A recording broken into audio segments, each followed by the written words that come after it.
राधे राधे दोस्तों, आपका एक बार फिर से स्वागत है हमारे YouTube चैनल उत्कृष्ट मैथ्स लैब में।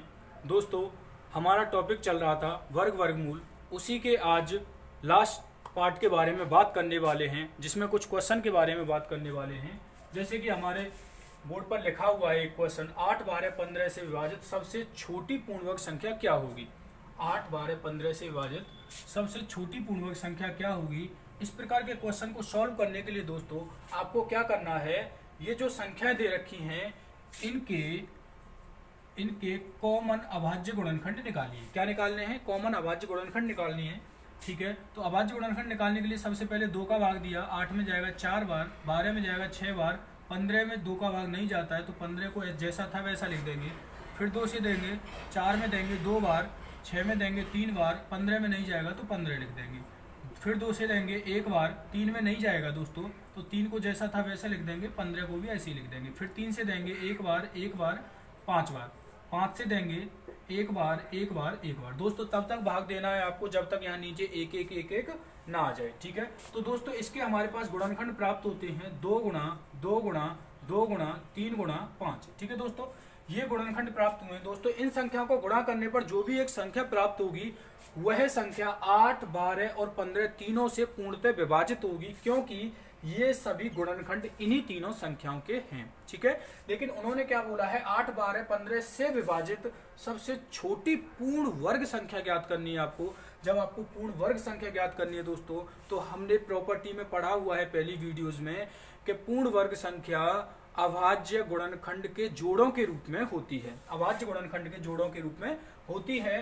तो यहाँ पर अभाज्य गुणनखंड के जोड़े यदि हम बनाते हैं तो 2 का जोड़ा बन रहा है इसमें, लेकिन इस 2 का जोड़ा नहीं बन रहा, 3 का भी नहीं बन रहा और 5 का भी नहीं बन रहा। दोस्तों इस संख्या को पूर्ण वर्ग बनाने के लिए हम क्या करेंगे कि इसमें जिसका जोड़ा नहीं बन रहा है उसका क्या बनाएंगे, जोड़ा बनाएंगे।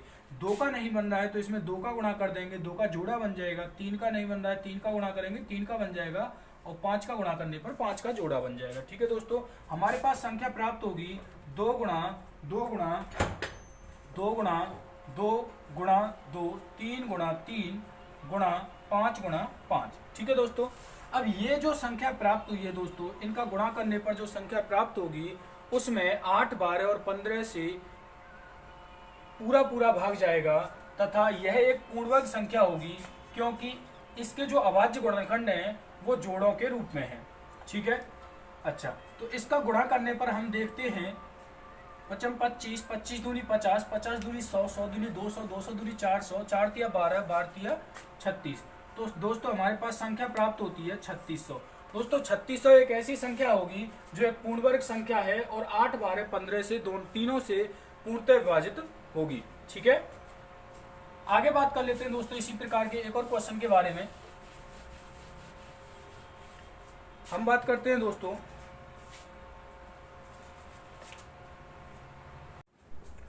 अगला क्वेश्चन है हमारे पास दोस्तों, 4 9 10 से विभाजित होने वाली सबसे छोटी पूर्णवर्ग संख्या क्या होगी।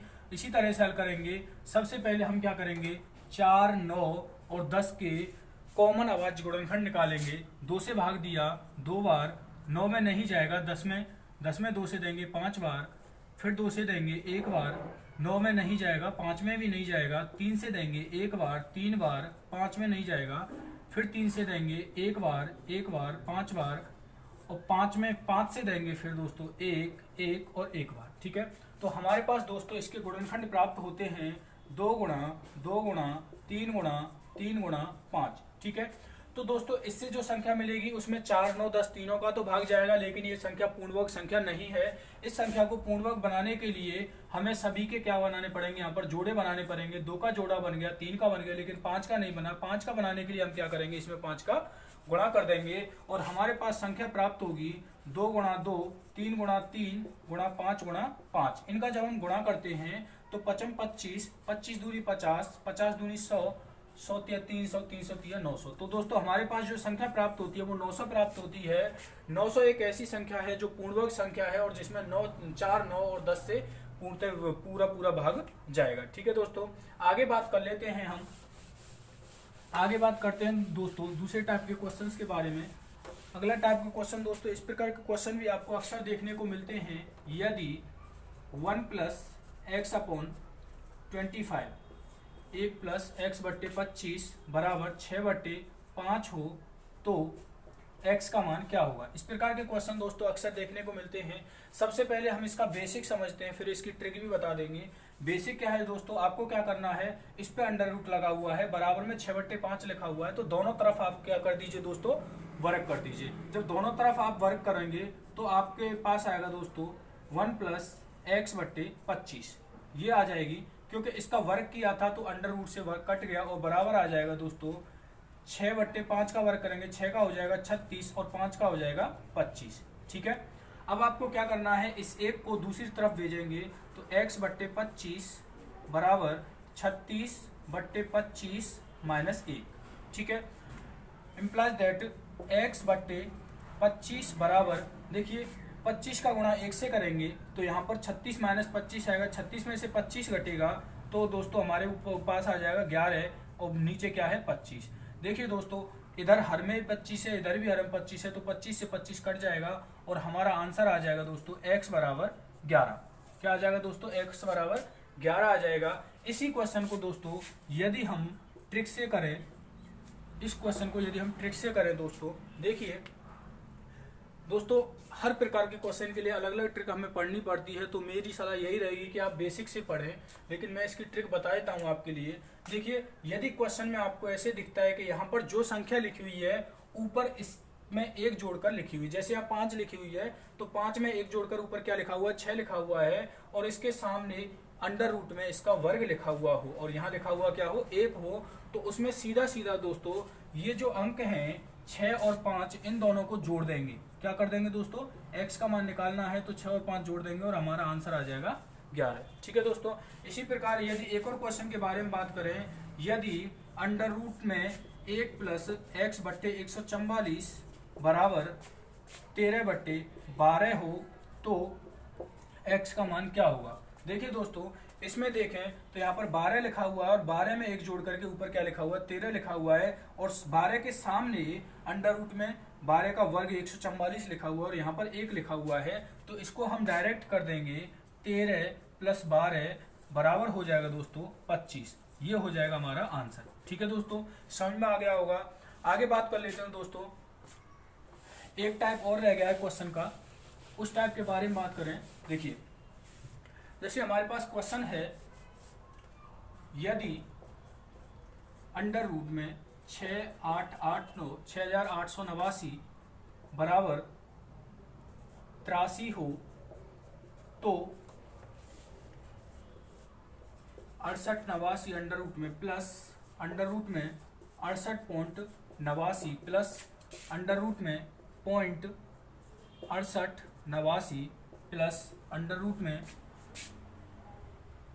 0.006889 प्लस अंडर रूट में 0.00006889 की वैल्यू क्या होगी। ठीक है दोस्तों, इस प्रकार के क्वेश्चन अक्सर हमें एग्जाम में देखने को मिलते हैं। तो कुछ भी नहीं है, सिंपल है। देखिए दोस्तों, इसमें क्या होता है कि इस प्रकार के क्वेश्चन में हमारे पास कि एक संख्या है और उसका वर्गमूल दे रखा है, संख्या का क्या दे रखा है, वर्गमूल दे रखा है। वही संख्या बार बार प्लस का चिन्ह लगा करके लिखी हुई है। सिर्फ इतना है कि देखिए यहाँ पर पॉइंट जो दशमलव है वो अपना हर वैल्यू में स्थान बदल रहा है। ठीक है, तो आपको ये पता होना चाहिए कि पॉइंट वाली संख्या का वर्गमूल किस तरह से निकालते हैं। जैसे कि पहले हम समझ लेते हैं, जैसे कि दोस्तों हम बात करते हैं 36 का वर्गमूल आप जानते हो 6 होता है। यदि मैं इसे लिख देता 0.36 लिख दूं दोस्तों, तो आपको क्या करना है, जब पॉइंट वाली संख्या का कभी भी, यदि पॉइंट वाली संख्या पूर्ण वर्ग संख्या है और उसका आपको क्या निकालना है, वर्गमूल निकालना है, तो पॉइंट के बाद जितने अंक हैं, जैसे कि 1 2 और 2 का आधा क्या होता है 1, तो पॉइंट के बाद जितने अंक हैं उसका आधा कर दीजिए। 36 का वर्गमूल होता है 6 और पॉइंट लगाने के लिए यहाँ पर पॉइंट के बाद 2 अंक हैं, तो यहाँ पर पॉइंट के बाद आप क्या लगाएंगे, 1 अंक। ठीक है, ऐसे ही मैं यदि इसे लिखता 0.0036 इसको लिखता हूँ, तो यहाँ पर देखेंगे दोस्तों 36 का वर्गमूल तो 6 होता है, लेकिन पॉइंट कहाँ लगाएंगे, 2 अंक छोड़कर पॉइंट, यहाँ पर 4 अंक छोड़कर पॉइंट है 1 2 3 4, तो यहाँ पर 2 अंक छोड़कर क्या लगाएंगे, पॉइंट लगाएंगे, तो 6 और 0 यहाँ पर लगा देंगे पॉइंट। ठीक है दोस्तों, ये हमें समझना था। तो अब हम इस क्वेश्चन को सॉल्व करने वाले हैं। जैसे कि यहाँ पर देखिए 68 89 का जो वर्गमूल है वो 83 दे ही रखा है आपके लिए, प्लस लगाएंगे। यहाँ पर देखिए इसका देखें तो यहाँ पर पॉइंट के बाद कितने अंक छोड़कर पॉइंट है, 1 2 2 अंक छोड़कर पॉइंट है। 83 तो लिख दिया, अब आपको क्या लगाना है, यहाँ पर 2 अंक छोड़ के पॉइंट है तो यहाँ पर 1 अंक छोड़कर पॉइंट लगा देंगे।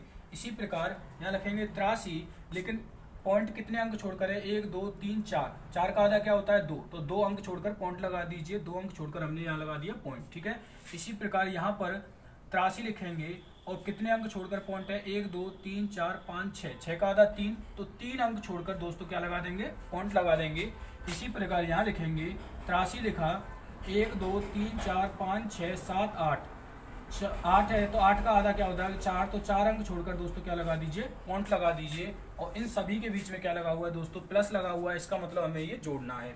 यदि आप ऐसे नहीं जोड़ सकते तो आप इसे इस तरह से लिख लीजिए, जोड़ने के लिए 0.00 यहाँ पर लिखते हैं 8.3। देखिए दोस्तों पॉइंट के नीचे पॉइंट रखना है आपको, इस चीज का विशेष ध्यान रखें जोड़ते समय।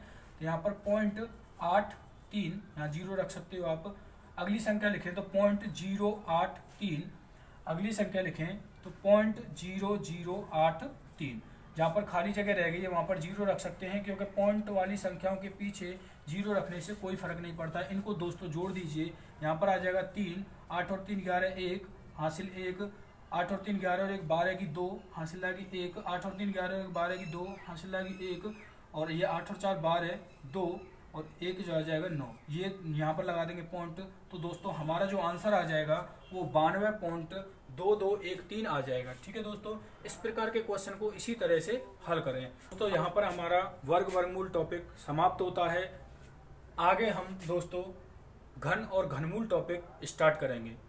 पूरा टॉपिक दोस्तों 10 वीडियोज़ में हमने ख़त्म किया है, जिसमें बाद में हमने शॉर्ट वीडियोज़ बनाई हैं, छोटी छोटी वीडियोज़ बनाई हैं। लेकिन दोस्तों आपका एक भी पॉइंट नहीं छोड़ा है। आपके लिए कंटेंट इस तरह से दिया गया है जिसमें से किसी भी एग्जाम में से एक भी क्वेश्चन बाहर नहीं जा सकता, इस बात की मैं गारंटी लेता हूँ। धन्यवाद दोस्तों।